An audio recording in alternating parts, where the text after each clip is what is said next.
मारूफ अदबी फोरम रेख्ता के लिए एक गज़ल।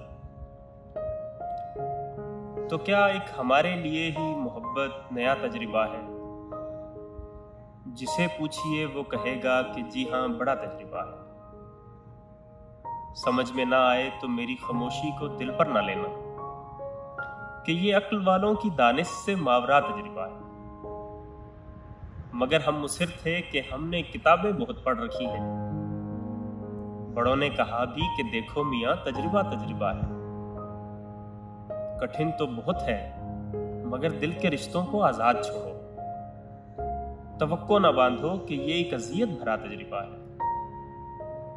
वो अपनी जगह खुशगुमा थी कि दायम है पहली मोहब्बत। मैं अपने तईं मुतमईन था कि ये दूसरा तजर्बा है।